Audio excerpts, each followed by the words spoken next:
Hi,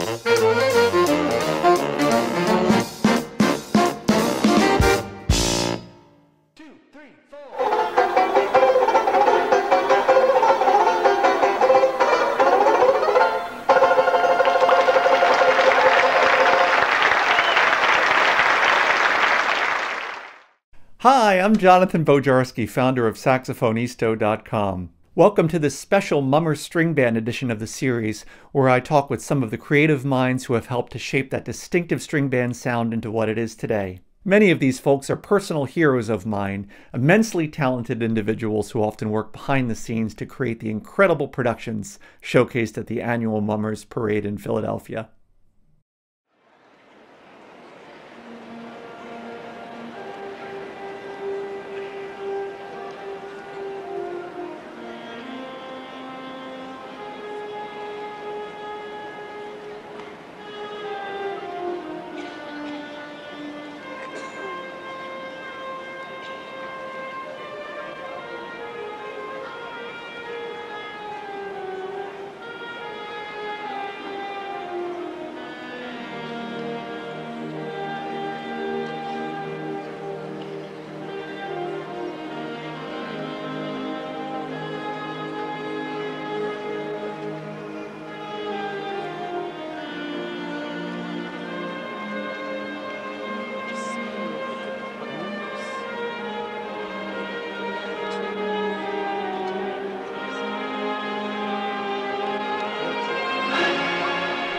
Welcome to part 2 of my interview with Herb Smith. In this part of the interview, we'll take over where we left off in the early 1980s, the beginning of one of several golden ages of the Fralinger String Band. We'll delve into Herb's winning 1983 and 1984 arrangements and look at how his sound evolved over time. We'll then follow Herb's story through the 1990s and into the early 2000s when he handed over the arranging reins to John Wernega. We'll also talk about some of Herbie's arranging techniques and pearls of wisdom. It's such a great conversation, so enlightening for me, and I hope for you as well. So sit back and enjoy part 2 of my conversation with the great Herb Smith.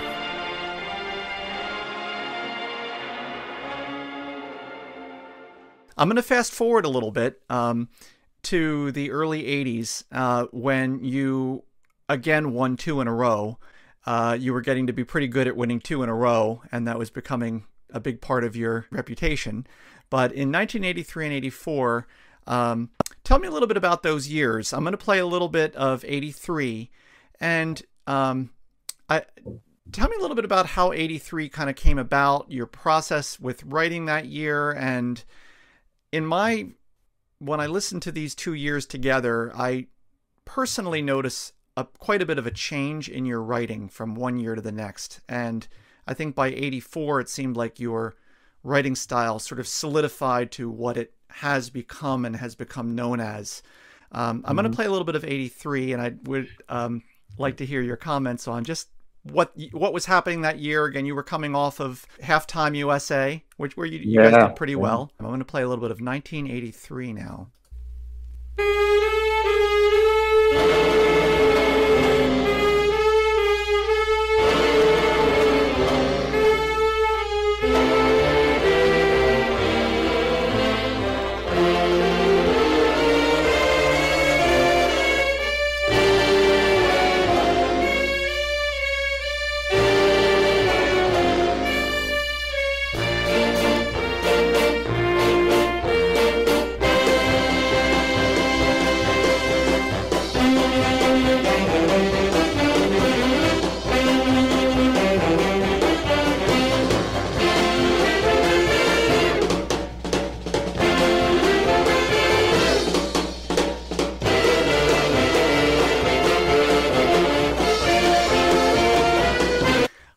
I will say that to me was, in my recollection, the first year this started a trend in the 80s of walking in with a unison sax line that just built that incredible momentum that then Quaker City used very effectively in 1985 with their Scarecrows. But I think you started it here again, that walking in with Tiger Rag, it just unison, heavy, full-powered saxes, and then it busts into this thing.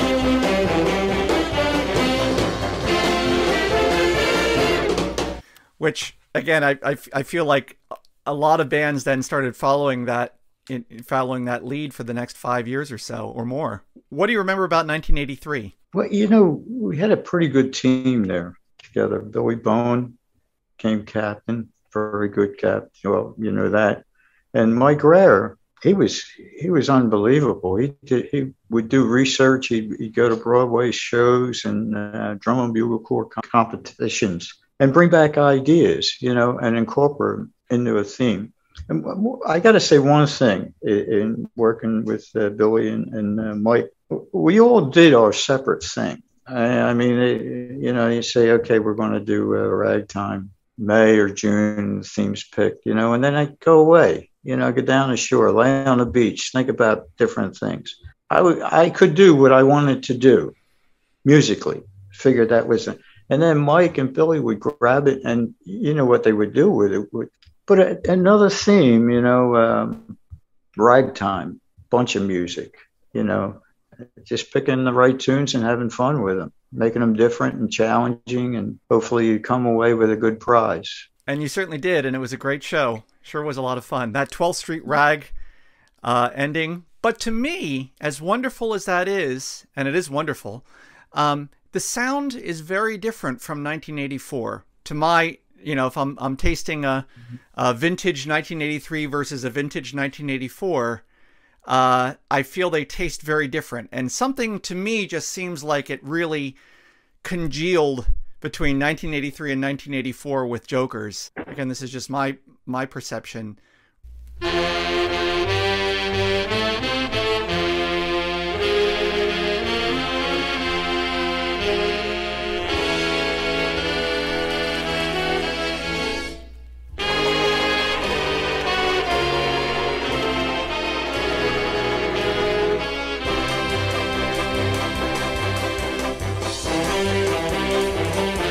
Again, the unison walk-in.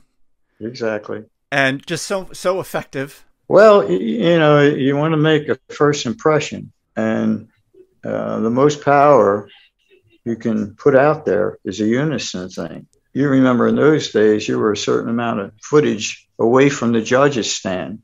So, you know, you're kind of wasting a lot of stuff out back there, except for the introduction where you're standing still. But I always like that. I always like the unison and then breaking into that. And this must have been a heck of a fun show to write, because it just sounds like I hear your sense of humor in it with the dun, dun, dun, dun, dun, off key and just fun messing around with different stuff.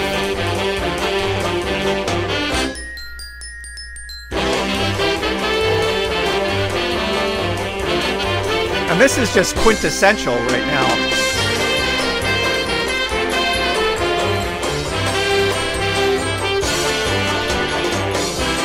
So when I hear these lines, I hear the modern Herbie Smith that everybody knows and loves. I feel like it's kind of congealed into something that then carried through the next 15 years. Jonathan, if there was an answer as to why I don't have it, pal, you know, maybe, you know, I just heard different ideas. The theme took when we're playing one tune, I got one tune underneath and I got another tune up top. You know, the same, close to the same changes, but I used that quite a bit after 84. We did both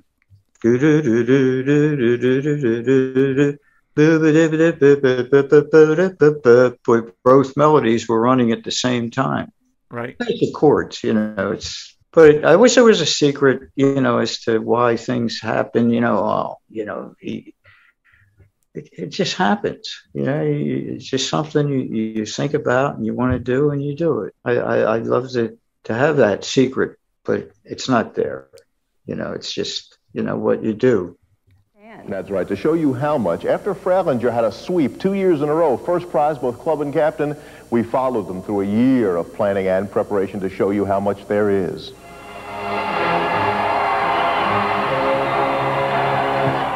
It is the end of a year's work, the beginning of another. No sooner is the celebrating over than the process starts again. There's an idea, some sketches, and then meetings. And now we have to get down to the nitty-gritty to pick the one we want. It's only March, but not too early to be planning for a day that is still 9 months away. Just around the corner are more meetings because many things are still undecided. Costuming. We're going to try to put the band on the street for about 40 grand. Right. Music. It's got the butt-kicking music that you need New Year's Day to get the people on your side and get the band up.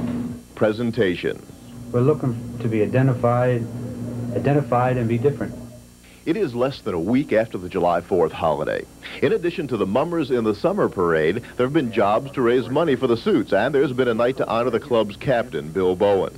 On this night, however, sample suits make their debut under the critical eyes of the costume committee. There is some hesitation about the suit design. I've seen them so many times.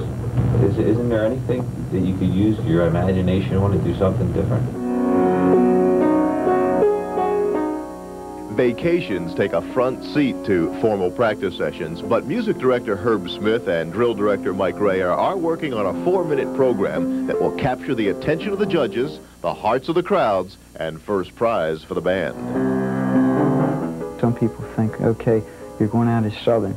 All right, one night let's get together and let's do the whole thing. Let's figure it out. It's only 4 minutes.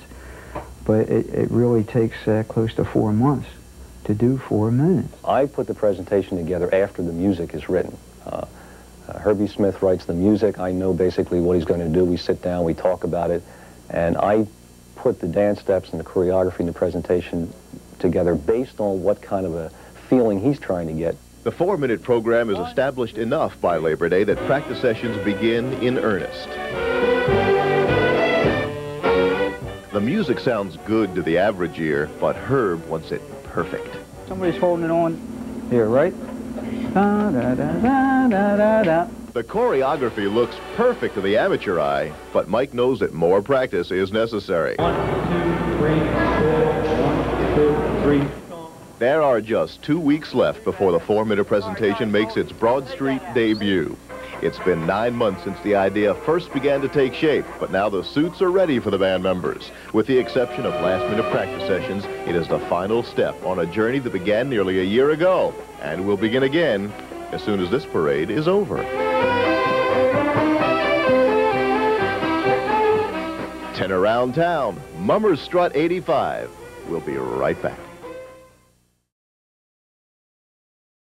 What were some of your personal favorite shows that you've written over the years? Well, of course, you know, the big band, that was a lot of fun, but the Jazzmen and the Mardi Gras, that's up there pretty good. And of course, Copacabana, that was a lot of fun. Tell me a little bit about Copacabana, how that came about and developing that theme. That must have been a lot of fun to do. The original idea was fruit. You know, how many tunes could you do with fruit? And I'm sitting there with Mike Rayer. I said, you know, Mike, you see something else in this suit?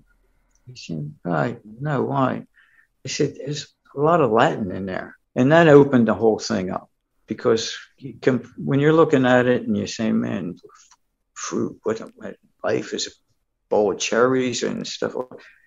But it really opened the whole theme up, combining both ideas. A freaky thing, you know, you just say, you know, boy, I'm glad that happened. Yeah, it's amazing because it would have been a totally different show if it was Life is Just a Bowl of Cherries and all the fruit music. Exactly. And the drive that afforded you a lot more music. Of course, the Copa thing at the end, you know, at the beginning and the end, that was popular at that time. So kind of brought along a lot of ears.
I'm sure. So, you know. You mentioned Stage Fright as well as another one of your favorites. It was a tongue-in-cheek thing.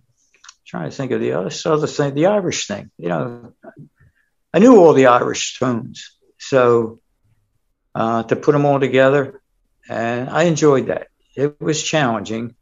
I'm not big on ethnic themes, but when you get it, you know, you say, well, you know, let's have fun with this thing. And you guys were coming off of the disappointment of 1990, so you were really probably ready to go all out with that too. It was very difficult. I didn't know what it was all about. A lot of themes I just couldn't relate to, and that was one of them. You know, it looked like a wedding cake. The hat that we wore.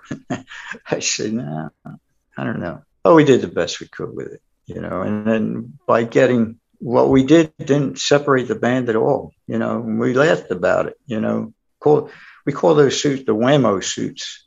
You know. And you really came out. Big time after that, which, I mean, I love the Wired for Sound score. I was, you know, a kid at the time and couldn't get enough of that music. So I was loving that music. Funky Town. I would love that. I loved it so much. And I know a lot of other kids loved it at the time too. But you really came out of that and got to more traditional stuff and just nailed every one of them, between Indians and the Gold theme and the Mardi Gras theme, and just one after the other of great stuff. Yeah, the Indian theme was that was nice, especially Sing Sing Sing at the end. What that had to do with Indians, but you always have to have a cooking tune in the end. You know, fireworks. You know, you can't just one tune. That last tune has to set everything. Everything you did before that. This is it. This is the tune that's going to make or break it. And yeah, Sing Sing was it.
I just want to kind of wrap things up with the chronology a little bit and get into then a little bit more about sort of your process. But so tell me about the late 90s then, transitioning from Mardi Gras, and you said the paint year you weren't so thrilled about. What happened in the late 90s? You know, the club, the reason why we did a paint year cheap theme, as they call it, you know, was we bought a property next to the club. Guys worked together and gutting the place and building from there. Spain was interesting, you know, with the guitars. Mike's wife taught Spanish. So I said, hey, Mike, you know, if Marianne could teach the guys how to sing a tune in Spanish, it'd be pretty cool. And he did it. And then, of course, Chicoria had his Spain, which, you know, the figure.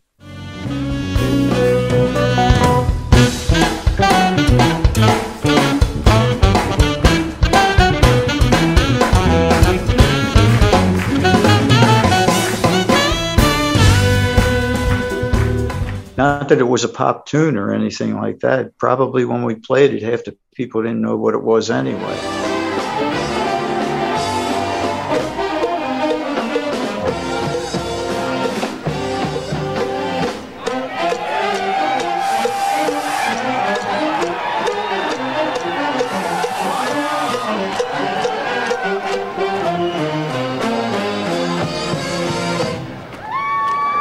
But it was just that little bit of thing that you do that separates you from everybody else. Absolutely. Yeah, and it was so effective. Well, Herb, I'd like to transition a little bit now and talk a little bit about your process for writing music. And I know that you often will say that things just kind of come together and they happen, but I'd like to hear a little bit more about when you're sitting down to write a song, not talking about New Year's routines, just regular street songs. How does that process happen? How do you pick songs? Is it things that kind of come to you? And then what's your process for writing? Do you sit down at the piano to start to play? Do you pull out your sax? Tell me a little bit about how you go about doing it. A little bit of both. There's things that you have running through your head. The hardest part is to put it down on paper, some of these ideas. And then it's like, well, getting back to a routine, like you can sit in front of the piano and, it's all there, Herb. It's all in black and white. All you got to do is pull it out. Well, the challenge is pulling it out. But getting back to when I have an idea or something, I used a lot of the unison things for the street songs. Otherwise getting everybody clapping their hands and then breaking into harmonies and basic tunes. When you're in a parade, you don't want to play a rock tune or something because half the people don't know what you're playing anyway. But the happy tunes, and we're still playing them. Keep your sunny side up, smile, don't you smile. Sometimes you don't want to get too far away from what you really are. You're an entertainer, and you might think it's hip to play all this hard stuff, but other people, just give them a basic thing when you're smiling, And do you do most of your writing at a piano? Then when you just sit down, you have some ideas in your head and you're mostly doing it on the piano? I finally did get a piano. I wrote without a piano for the longest time, but I had a little keyboard, a toy, just to get the feel of it. Wait a minute. So you wrote all of those routines back in the 60s and 70s without a piano? Right. Are you kidding me? Especially the 60s. The 60s, I didn't have a piano. I think you did that out of your head? Yes. Oh my goodness. Yeah. Well, the sax and what I could hear. I have the earlier days without a piano was tough, but the harmonies, when you sat at the piano, you were able to add different flavors, different colors to the tune. Once I got the piano, a lot of those things happened. Those things you had mentioned, why it became so different. The piano offered everything, different chords, da da da da da da da, stuff like that. I heard it in my thing, but I didn't hear the harmony until I sat down and used the ninth, the seventh, and the ninth. That changed things. Glad I got a piano anyway, huh? Now, let me ask you, when you write your songs, do you write a lead sheet first with chords first? Do you harmonize first and then write your lines, or do you kind of write the chords to kind of work with the lines? I try to work with the chords and of course the lines and the melodies. Most times I like to know the melody and not hide the melody as much as enhance the melody and make it more interesting. You hear a tune and what do I do with the tune? Funny, I had a conversation with Ray Mallett. We both agreed that back to the routines, the hardest part was tying everything together. And he said, he says, I have a damn this thing to try to tie. He says, I used to think and think and think. Now, this guy is extremely talented. I said, Ray, I used to go to bed at night frustrated because I couldn't tie.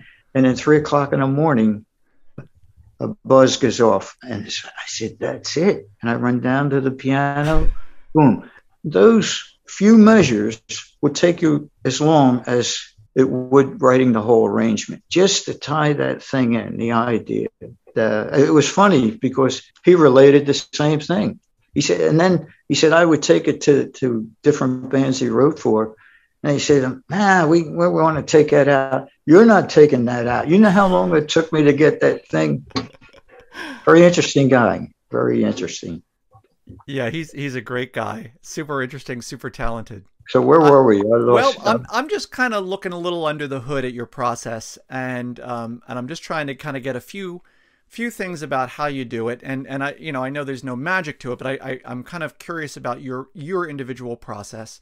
So you kind of said you sort of have you like to have the kind of chords, and you like to know the melody, and you hear a lot of the lines in your head. How about picking keys for songs? Do you think about that before you sit down? Absolutely, very, very important. How do you pick your keys? Because that is a critical step. Knowing the instrument, effective range, knowing what you want to do. If you want to run the tenors, you don't want them down the complete bottom of the horn, but also you don't want to have the altos just running without being comfortable, without an effective range. So key is very, very, it's a thing you want to consider if you're writing a tune and what you want to do with it. Modulation, when you want to modulate to create excitement, you want to come from an effective range and then really tie it together with another effective range for everybody. I would say keys. One time I wrote in a key, I think it was the key of B, but I didn't tell the guys it was in B. I didn't put any key signature up there because they would have a heart attack. But I used all accidentals, and it was easier. They didn't know the key of B, C sharp for tenors. But the range was there. Even on the street tunes, you asked about street tunes. We did a lot of unison things. Zippity doo dah. The street song, we went do do do do, all in unison, guys clapping. But that range that was in, rather than have just the tenors playing, the whole band had to play. So therefore, you were limited as far as alto, how far they could go. So I'd like to stay in a key where probably their lowest note would be an F concert. And tenors, it was comfortable range. They were on their G's. Yeah, it had a lot. Keys are very important. And today in writing, you hear a lot of bands doing a lot of good things.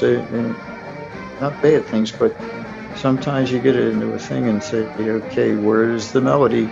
Where's the melody? What tune is this? You're overwhelming me with technique here. But it's just something to remember that no matter where that melody is, it's got to be out there. Don't deviate far from that melody. You speak about the unison of the altos and tenors, and that's another thing that you've used throughout the years is having when you do have the tenors take the melody, having the third altos join them.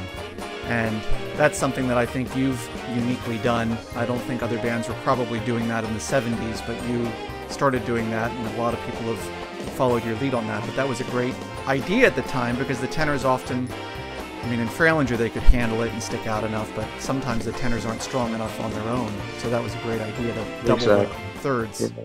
Are there any other, those are excellent pieces of advice, and any other key pearls of wisdom for people who are wanting to arrange, things that you found helpful over the years, things that people have told you, things that you've told people? I'll give you one example of something you told me was make sure everybody has something interesting in their part. Make sure everybody has something fun to play. And I'll say that when I look at your arrangements and when I've played your arrangements, the tenor parts are always fun. Even though they may not have a million notes, that doesn't mean that they're boring, but they have movement. And that's a great piece of advice, I think. You know, and tenors it's a great instrument to use as a fill when the melody becomes idle. You listen to the big bands, you know, that when that melody gets stagnant at one point, boy, you hear the trombones kicking it in, or the trumpets, they're doing their thing, you know. So making it interesting all around for everybody, you know, not just the lead altos or the divisi altos as they're called today. It's important to get everybody involved. Say this is their contribution to making the band sound better. How many sax parts are you generally using for your street arrangements nowadays with Fralinger, or things that you've written in recent years, say in the last decade or two? 2 tenor parts usually, 1 tenor part usually. How many parts are you typically using for just regular street songs? Well, John Wernega, he writes multiple parts. He'll have a divisi in the alto, and then they'll have first alto, and then they'll have third alto, sometimes doubling a third alto on certain notes, and then tenors. There's a first tenor and a second tenor. So therefore, you're spread pretty good. And I find that you can also get that without stacking, you know, just in the right place and doing the right thing. I just like to make everybody comfortable when they're playing. You know why? Because I played tenor, I played alto, but I just like to be having fun with my part. You know, you don't have to make it challenging for me or whatever. Make my contribution known. Herb, I'd like to talk to you now a little bit about the string band sound of today, where things have gone and where you think they may be headed. That's a very good question. I don't like where it is now. I really, sometimes it gets to be nauseating, where it's like fast food. You know, you're in a tune, you're out of a tune, you're in a tune, you're out of a tune. You never really have an opportunity to cook, you know, to get the band to cook. You're more, and we created it. I mean, we won a lot of prizes by being different and by being challenged, and by music judges appreciating the challenge. Other bands said, well, this is what we have to do. You know, we have to play a lot of notes. Now, sometimes it's ridiculous. I mean, you don't have to do that. You know, are you complimenting your performance any? I don't think in today's parade that they're really listening to the challenging stuff by some bands. They're more interested in other things, you know, the prop thing, and music has fallen back a bit, but we created that, hey, that's what we have to do if we're going to compete. Well, now they changed things from that to, hey, we're no longer a band. The word is band. We are a band. Judge us as a band. Well, it's other categories that have overtaken the music. It's funny that we're still called a string band, isn't it? It is. We're really not string. No. It's saxophone band. Right. The saxophone added a lot of emphasis and power.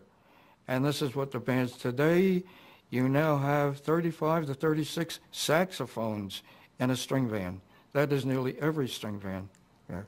Bass saxophones, I think we could call Philadelphia the bass saxophone capital of the world.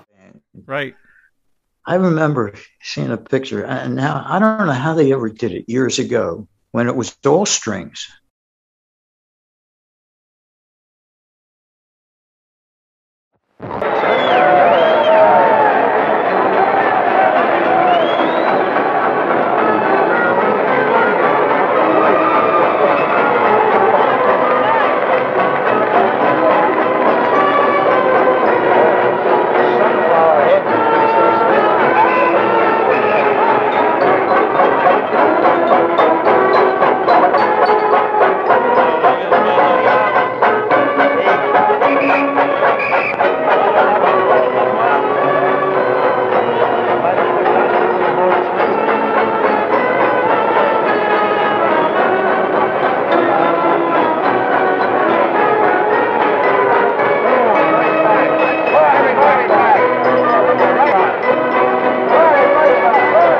Well, we got a picture at the club of a guy sitting in a wagon with a harp.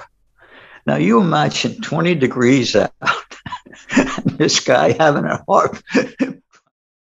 New Year's Day, 1926, State Line, Philadelphia. The Mummers Parade blows into town on high winds. Fancies brace themselves against disaster. The parade marches on. 1930, Mummers defy freezing temperatures while spectators brave the cold. January 1st, 1987, Thursday. The forecast warm and cozy for the best seat in the house, your house. Make New Year's Day memorable. The Mummers Parade, only on KYW-TV, Channel 3. But it was all, and it was all banjos. Much better now with the saxophones, but we still call ourselves a string band. So. That's right. That's right. So, Herbie, I have one last final question for you. So what would you, if you were going to go back and give your younger arranger self some advice, what might that be? Look at everything. Look at where it started. Look at the writers that are influenced by what they're doing. There's so much out there.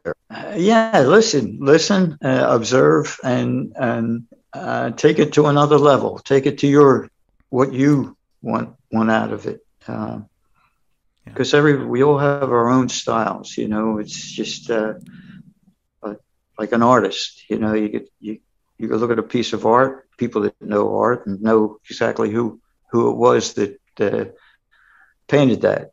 And musically, most times you can listen and say, "Oh, that's a Duke Ellington arrangement," and that's a Sammy Nestico arrangement. Sammy Nestico, he was. We talked before about that guy. Yeah. I mean, every part is so melodic. I mean, tenor parts are so they're pretty. They could be a melody within themselves.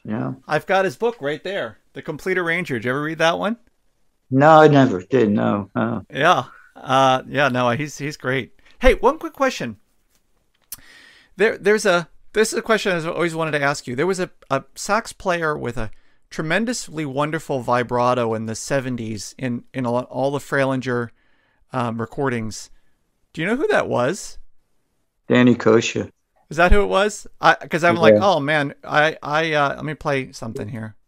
This vibrato, they're just really, really pretty over the band. Hang on, here we go.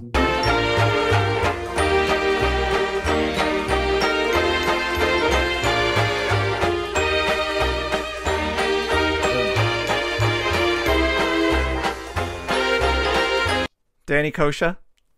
Danny Kosha, yeah. There's something you say about vibrato that Curly Connors, when he would conduct Furco in these ballads, it's so beautiful. But he demanded that everybody use the amount of vibrato. It wasn't overplayed, but everybody had the same pulsations of the vibrato. Not difficult for string band guys, but that was the demand. That's why it came out so beautiful. Wow, that's interesting. Danny played on a lot of those mid-70s things. I can hear him leading over the section. It just sounds really pretty.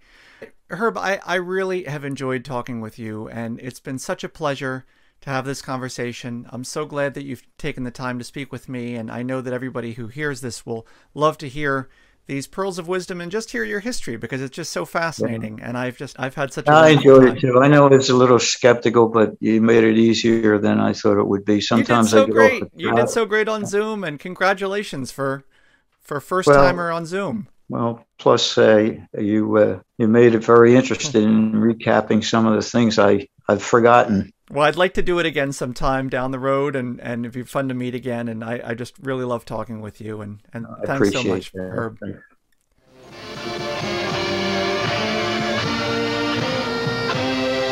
First of all, our music is our forte, is our strong point. Fralinger can always be competitive just with our music alone. A band's judged in 3 categories. Costume, they can get 40 points maximum. Music, 40 points maximum. And 20 points for drill. And Fralinger feels we can always hit that 40 mark if we do our job. 1, 2, 3, 4. The man who helps them do their job is music director Herb Smith, considered one of the best. He was inducted into the Mummers Hall of Fame. What year was that, Herb? What year was it? 1977, I was inducted into the Hall of Fame, which was really, it was hard for me that at that age and at that time that I would be inducted, because there's a lot of guys that went through this that were, that deserved it a lot more than what I did.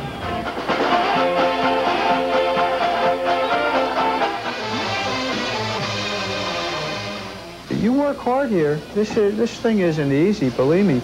Probably if we put as much energy into a private enterprise, we'd probably all be millionaires by now. But again, it's a great out. We get together, we drink, have a few beers, a little conversation, tell a few jokes, play a little music, and just enjoy it. It's really a great thing. It was such a treat for me to be able to interview Herb. What an amazing guy, and what amazing history he has. I love to be able to tell his story, help share his story with all of you who don't know it, and get it out to everyone who is unfamiliar with Herb's amazing, amazing life and career in string bands. I hope you enjoyed it, and as always, please let me know if you have any questions or comments, suggestions. I'd love to hear from you, and please share these with others who you feel may be interested in seeing them. Love to get the word around about them. All right, well, there's more interviews to come, so stay tuned for those, and for now, enjoy the rest of your day. Take care. Bye.